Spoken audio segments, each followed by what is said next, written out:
I don't have any trouble admitting that I'm a racist. I think it's absurd to try to fight with that. I grew up in this society. I was conditioned by it. I think internally in my psyche, I have grounded and rooted those attitudes, and I see it in me all the time.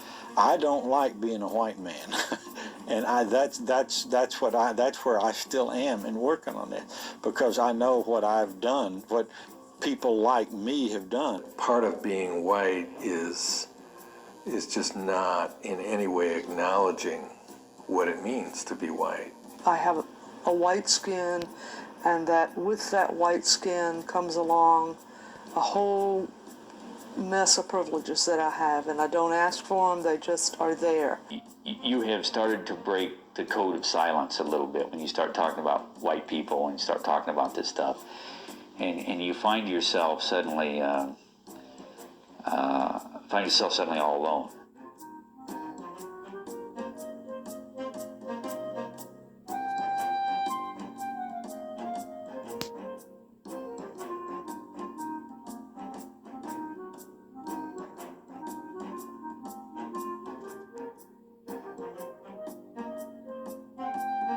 As I understand it, was really, people coming to America as a way of searching for a better life and escaping poverty.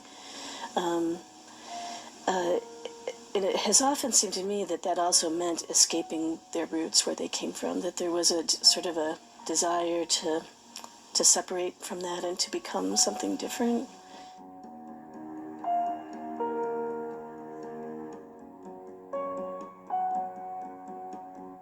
That I have Scotch-Irish ancestry with a little bit of German. I'm European, and I came over 250 years ago.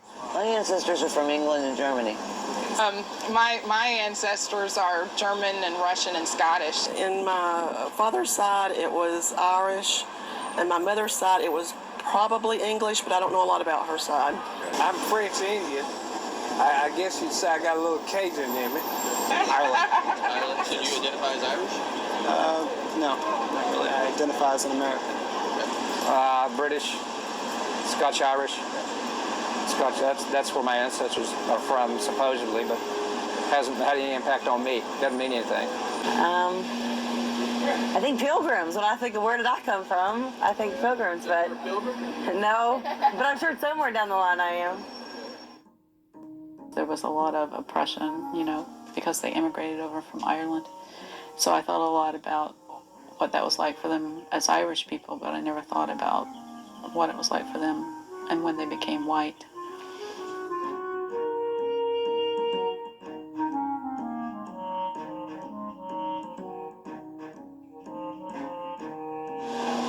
Well, you can only be something if there's something else to negate it, so I guess we became white.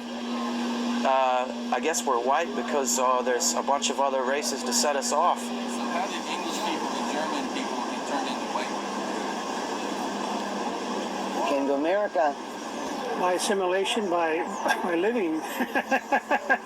By living in the U.S. It's just the smorgasbord, I have no idea. I honestly have no idea. Do you know how they got turned into British and Scotch people? How those people got turned into white people? No. You ever thought about that? I'm not a history buff. I think culture did that over time. It's like certain words that we use in our language are not our words. They're other nations, other words that come from other languages. How did the Irish get turned into white people? That's a good question. I think a lot of it was early assimilation in the United States, a lot of European ethnics coming over, assimilating for a variety of reasons. Primary one being a desire to elevate their socioeconomic status. So to get jobs, to find places to live, a lot of the Europeans altered their last names to sound more mainstream. A lot of them changed the clothing that they wore, the foods they ate. So there's this, some might call it assimilation. I think of it more as Anglo-conformity, conforming to this kind of dominant white culture.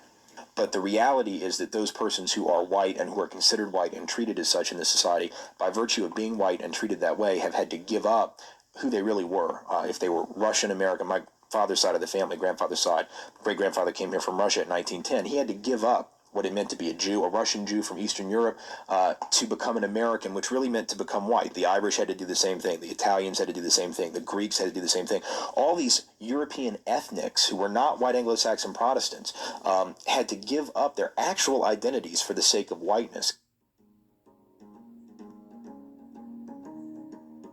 I really didn't think about being white, I'd say, growing up, because mainly, I think because I was part of the majority and I maybe wasn't forced to think about it.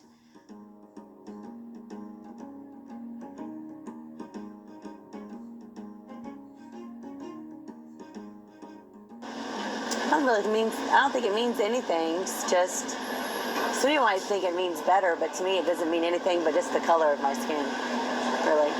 How often do you think about being white? Not very often. I really don't think about it a lot at all. Hardly ever. It's just me. Racially, do you see yourself as a white person? No, I see myself as a person. So do you ever think about being a white person? No. Probably not very often. Not really. Sometimes I got a lot of black friends. Sometimes we make jokes about it and everything, but not really. It doesn't matter to me whether I'm white, pink, or purple, or black. I don't care. Depends on the social situation. Sometimes I'll be the only white person in the room when it's reversed, when the tables are sort of flipped. How do you identify racially? Do you see yourself as a white man? I think that everybody is equal in the eyes of the Lord. So you don't see yourself as a white person? Not as much as most people. I think when it's all said and done, we're equal, and definitely inside and outside. But I don't know if I ever considered myself white or thought about it. At one point I'm sure I did, but I don't really have any recollection of when it was, which I think is a total reflection of whiteness, of never having to sort of contemplate why people treat you the way they do. To be white means to be a member of a dominant racial group in a society that I'd consider white supremacist. And to be white in a white supremacist society, not just a racist society, because that's almost too generic, to be white in a white supremacist society is to be able to have the luxury of oblivion, to be oblivious to the injustices, to be oblivious to racial privilege, to be oblivious, frankly, to one's own identity. So it is, in a sense, to be invisible to oneself. Well, I think to be white in this culture means to deny the reality of racism. And it means to deny the privilege that we have as whites. Most people who are whites don't want to accept that they are privileged because they are. People don't want to talk about being white because they know that at a deep level, even though they haven't some of them may not have ever talked about it with anybody or ever expressed it, they do know that they get a benefit from being white.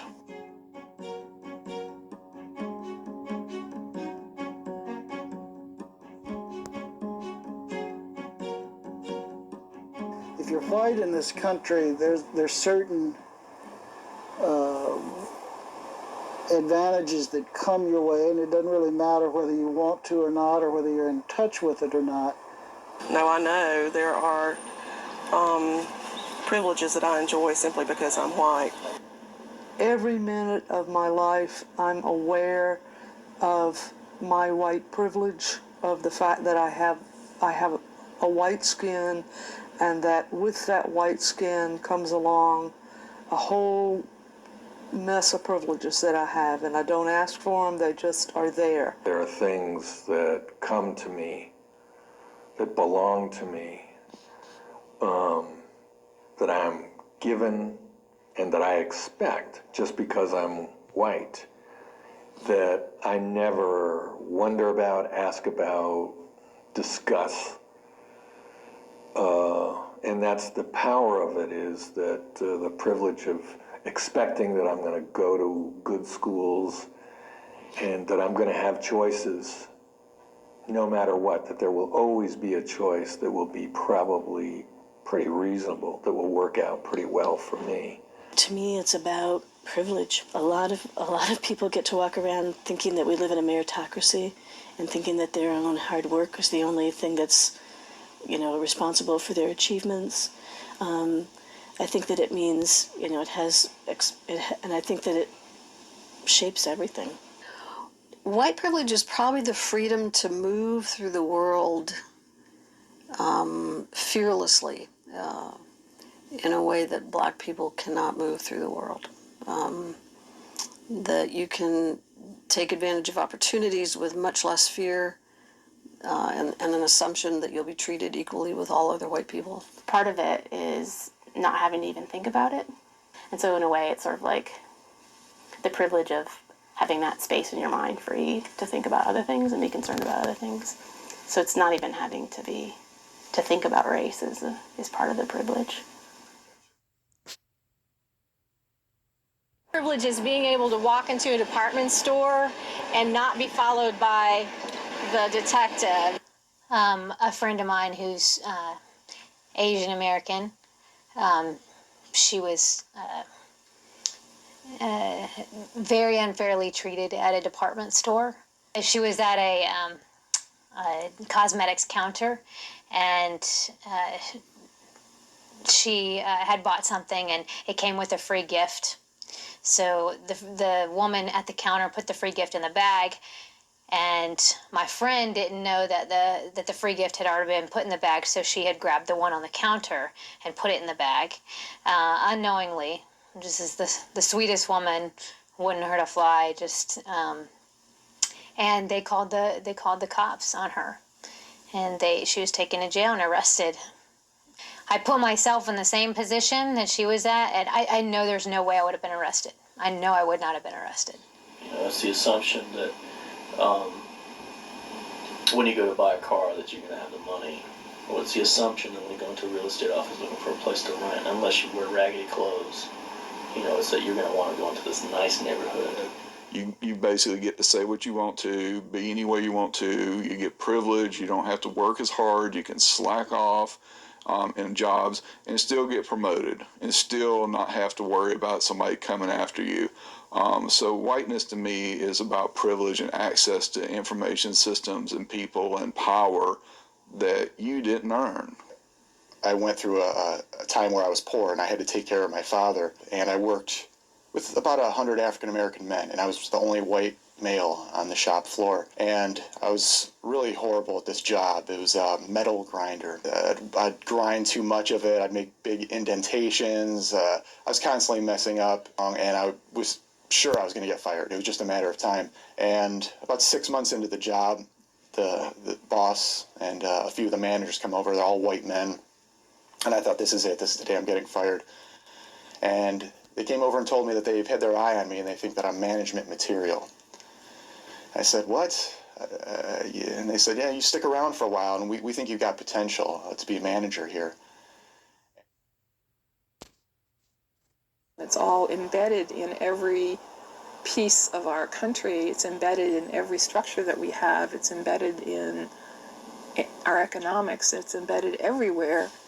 When I walk into a bank, or when I walk into anybody's neighborhood, or when I walk into anybody's store, that I'm acceptable, that I can go anywhere I want, and I'm seen as an acceptable person. And the reason I am acceptable is because I'm white. I remember when I was going to get my driver's license renewed for the first time, I really couldn't see very much without glasses. I didn't have any glasses with me. They had you go to one of these machines you look in and see like what letter it is and etc. I couldn't see any of it. I was one of the few white people there, and the guy behind the desk was this older white guy, and he just said, "Oh, don't worry about it. Go ahead." I was like, "Is he just letting everybody through?" And I saw that he wasn't, and I kind of was like, "Oh, okay." It's the ability to walk into the bank in Savannah when we were ready to build our house and borrow $100,000, and neither one of us were working. I mean, that to me, that is just so incredible that we could do that. I mean, of course we had to present, we had to give them facts and figures and all that kind of thing. But, if you were a person of color and you walked in and you said, well, we're neither working and they're going to loan you $100,000, I don't think so. Oh, simple things. I mean, from everything from the ease of getting a bank loan to knowing that I can drive just about anywhere in this city and not get stopped because of my color by the police. When I drive down the road and I get pulled over by a police officer, it's probably because either I've broken the law or I'm getting a flat tire and the police officer's going to tell me I'm getting a flat tire. Well, when I get pulled over, I don't get tickets, I'm a white woman, middle class, in a minivan. I get pulled over all the time for speeding. And it's almost become a joke. And then, the police officers apologized to me for pulling me over, and I know if I was a person of color, that wouldn't happen, I know that I would be pulled over a lot more if I was a person of color because I speed every day. And so I get stopped, they look at my license, and then they let me go, I've experienced whiteness on the 3 occasions that I've been pulled over by law enforcement driving a car. One time I ran a red light, it's turning red, right? Another time I was speeding, another time I had a headlight out. And every single time I got off with a warning. I never got a ticket for any of those things.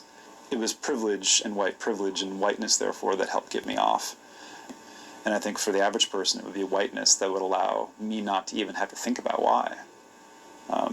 I could get away and thinking, I sweet-talked my way out of that. I did, but I was aided by the fact that I'm white. They're not going to do a body check on me. They're not going to rip my car apart looking for a reason to haul me in. I'm not profiled. That's white privilege. Basically, when I go to city council or county commission, I expect my representatives to take me seriously. And they do, for the most part, because they know that they have to be more accountable to the white community because the white community has more power and money and can vote them out of office. We as white people have a sense of what our rights are, that we have the right to, live well, live safely, have health care and police that respond to us, have city officials that pay attention to us, have, the needs of our community, be able to have those met. And I think that if you talk to people of color or look at communities of color, that does not exist for people. That idea of those rights.